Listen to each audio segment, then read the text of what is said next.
Good morning, dear students. Myself, Ms. Deepthi from Dip Scroll Bag. In today's lecture, we are continue the reading of SPL Chapter 9, Market Around Us. And in today's lecture, we are going to read about the functions of retailers and other topics related to it.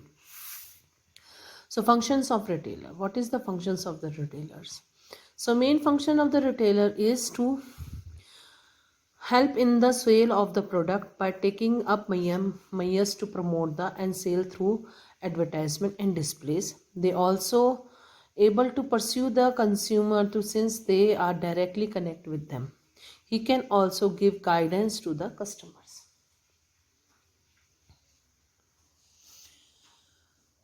Chains of multiple stores.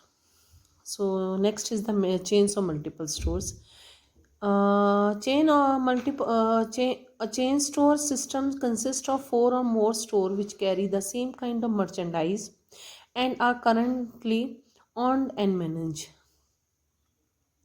So chain of multi stores वो stores होते हैं जो एक 4 या 4 से ज़्यादा store कहीं पर खोले गए हों एंड देन उसमें एक ही तरह का सामान जितने भी खोलते हो सब में एक जैसा सामान मिलता हो उनका कोई डिफरेंस ना हो तो that is known as chain store so in India example is this retail system are offered by Bata shops, Usha sewing machines, etc.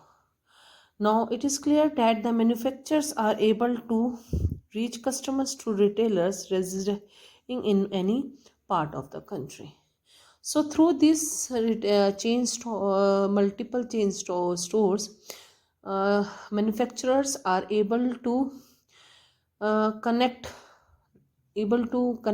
reach to the customers directly and they can get their feedback directly. Next is the merit of marketing. Markets are consumer oriented. The markets identify the buyers and their preference and accordingly produce and the products.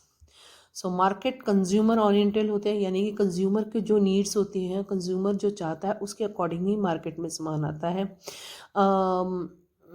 वही manufacturer उसी चीज़ की ज़्यादा manufacturing भी करते हैं. Number 2, marketing help in the improving the standard of living of people by offering a large variety of goods and services. Marketing लोगों की lifestyle में भी बदलाव लेके आता है कि भी वैरायटी ऑफ गुड्स उनको दिखाते हैं जिसको वो परचेज करके अपने लाइफस्टाइल में को वो अपग्रेड कर सकते हैं. Number 3, it generate employment in the production and distribution sector. Marketing से दोनों ही प्रोडक्शन और डिस्ट्रीब्यूशन सेक्टर्स में लोगों को नौकरी मिलती है. It helps in the export promotion. Number 4, it helps in exploiting our resources fully. Number 5, it generates revenue in the process of buying and selling and bring in profit. So marketing से हमें export भी मिलता है फिर हमें अपनी resources को हम यूज़ कर ले सकते हैं वो बेकार नहीं जाते हम रिसोर्सेज को यूज़ कर लेते हैं एंड देन उनसे हमें रेवेन्यू मिलता है प्रॉफिट मिलता है जो हम आगे अपने आगे अपने ग्रोथ के लिए यूज़ कर सकते हैं.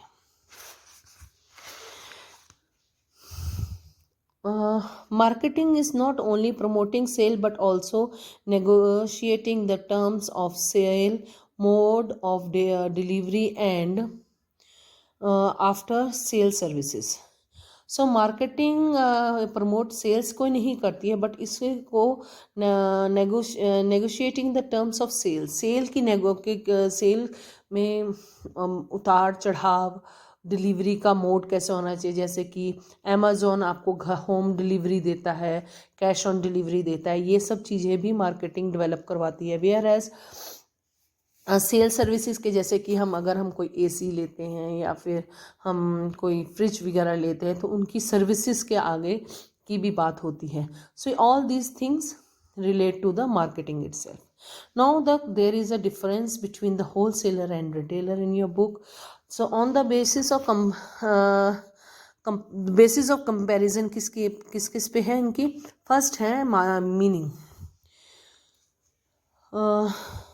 Wholesale is a business in which goods are sold in a large quantity or to the retailers, industries and other businesses, whereas retailer means when the goods are sold to final consumer in a small lots, then this type of business term as the retail business.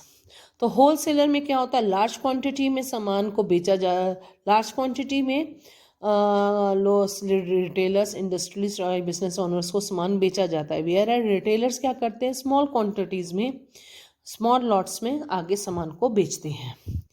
Creates link between the wholesaler creates the link between the manufacturer and retailer, whereas retailer is the link between the wholesaler and the customer. Where the price come, wholesaler price is very lower, whereas retailer's price is comparatively higher. Next base of the comparison is the competition.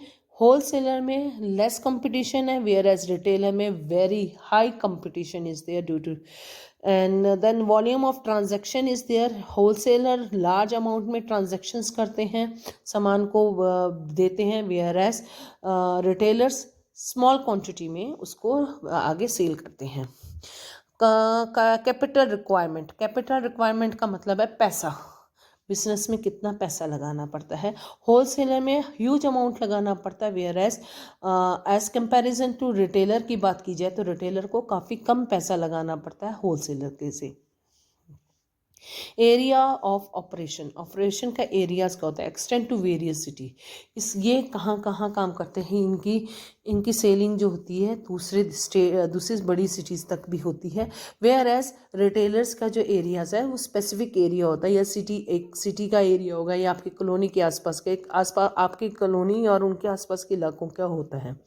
सो इनका areas बहुत limited होता है. Know the wholesaler deals in art of selling not required. Wholesaler को cell उसको वो नहीं करना पड़ता, नहीं बहन जी आप ये लीजिए ये सामान की, उनको एडवर्टाइजमेंट करने की ज़रूरत नहीं होती. रिटेलर्स उनके पास जाते हैं और सीधा सामान का ऑर्डर देते हैं, वेयर एज रिटेलर को ये करना पड़ता है. ठीक है. Need of advertisement. होलसेलर को एडवर्टाइजमेंट करने की कोई ज़रूरत नहीं पड़ती है, रिटेलर ने सीधे ही उसके पास आना. वेयर एज रिटेलर को इस चीज़ की एडवर्टाइजमेंट करनी पड़ती है कि उसके पास में क्या क्या चीज़ें हैं, इस चीज़ और क्या इन चीज़ों का क्या फ़ायदा है, ताकि कस्टमर उसके पास में आए और वो सामान को परचेस करें. So that is the market around us. इसमें हमने यही पढ़ा है कि मार्केट में जो भी चीज़ें बेची जाती हैं वो कस्टमर ओरिएंटल होती हैं, यानी कस्टमर को ध्यान में रख के की जाती हैं, और अलग अलग तरह की जो मार्केट्स हमारे आसपास मिलती हैं हमने उसके बारे में डिस्कस किया है. So in next lecture we are going to do the back exercise of this chapter. Thank you very much. Have a nice day.